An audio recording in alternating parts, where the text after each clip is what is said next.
This is a very, very interesting article. And I didn't think um I was gonna find it interesting at all.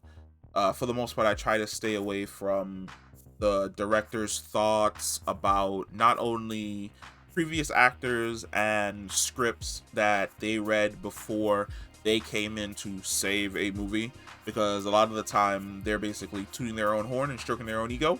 But I did find Matt Reeves' take on Ben Affleck's DCEU script for Ben's Batman movie that got canceled, which was a horrible fucking idea. Hold on. Sidebar. So, originally, the plan was that Man of Steel was supposed to come out, and then the second movie was supposed to be a Batman solo film.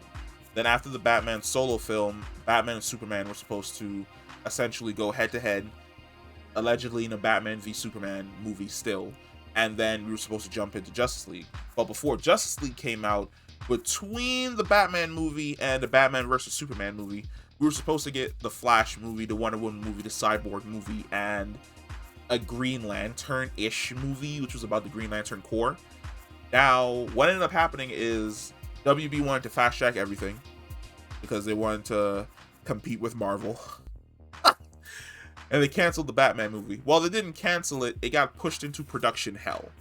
And the Batman vs Superman movie was pushed to the forefront. So Ben Affleck sat down and he essentially wrote out an entire script. Now, if you've seen any of Ben Affleck in the DCEU, you know that his Batman is very action heavy.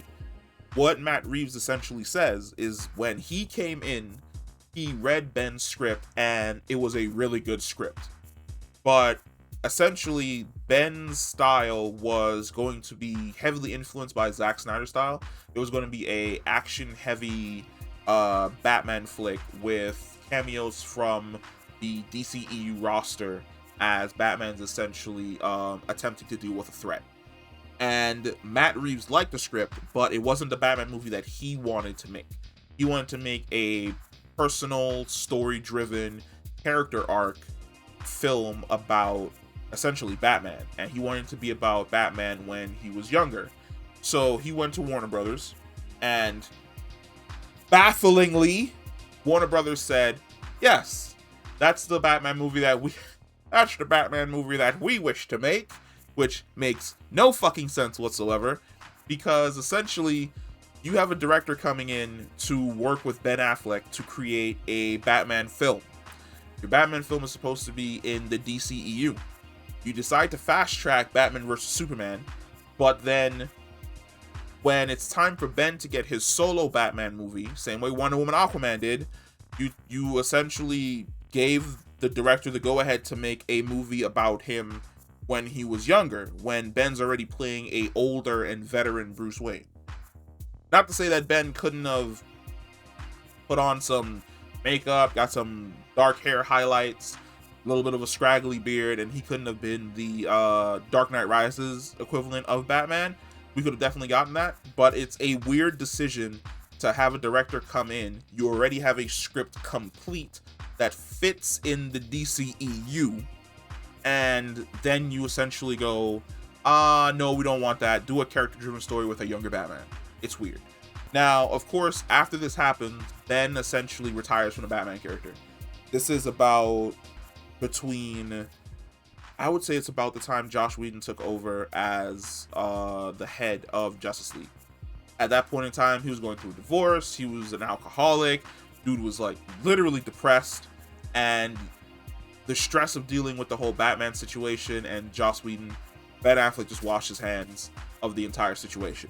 And at around that point in time, Matt Reeves essentially, he got to go ahead to make the movie that he wanted to make. So he went with a younger Batman, they casted Robert Pattinson, and he moved on essentially from there to where we are now, which is the Batman is coming out. It takes place on a different Earth. Matt Reeves gets the character-driven story arc, tortured Batman that he essentially wanted to make. But this is another example of Warner Brothers not knowing what they want. Because around the time that Ben Affleck had completed the script, we had not gotten Wonder Woman or Aquaman solo films yet. We'd essentially gotten Batman vs Superman. And they decided not to go with Ben Affleck's script because of the reaction of Batman vs. Superman, which, in my opinion, they should never have made Batman vs. Superman in the first place. It should have been Man of Steel, then it should have been a Batman movie. I don't know what you're going to call Batman, like what the cool title was going to be for Batman's solo movie, but it should, like, you could have just called it The Dark Knight. You got Man of Steel, The Dark Knight. Then if you want to do another, I'm gonna have to do a movie where I just basically break down how I would have made the DCEU. But then if you want to move on from Batman's solo movie, then you can make, let's say, World's Finest, which is a team up between Batman and Superman. The first time that they officially work together so that they have like a repertoire between the both of them.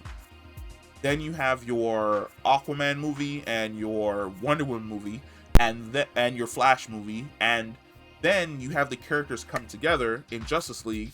Then Cyborg gets introduced, and he's the heart of that movie, and we continue from there, and Darkseid's the major threat. But for whatever reason, Warner Brothers decided that that was not the direction they wanted to go in. Hold on. Let's go back. It's a decision that they chose. They decided that they didn't want to go in that direction, that they wanted to essentially make money as fast as possible, and they fucked up everything, as per usual, because there will never be a moment where I'm not roasting WB in any way, shape, or form for the utter travesty that we're currently sitting in regards to DC characters in the DCEU. It's an utter fucking shame that everything is literally on fire except for Aquaman because he's underwater and protected. Now, I honestly would love to see Ben Affleck's script. If they ever decide to do a animated version of the Snyderverse and continue Zack Snyder's story animated, I'd absolutely love to see Ben Affleck's Batman in his own movie with the script. I think it would be absolutely fantastic. But Matt Reeves' take, I mean, he's a director, and he came in and he made a call, and even if it was a stupid fucking call, WB decided to go with it, and here we are with the current script for the Batman, and the Batman launches next month or March or some shit. I don't know. I don't pay attention till it's like 1 week, 2 weeks out. But yeah, how do you feel? Would you have preferred to see Ben Affleck's more action-oriented Batman movie, or are you more interested in seeing the more detective Batman Year 2 character arc that we're going to get in Matt Reeves' The Batman film? Let me know. Comment down below. I love talking to you guys, and I will catch you in the next one.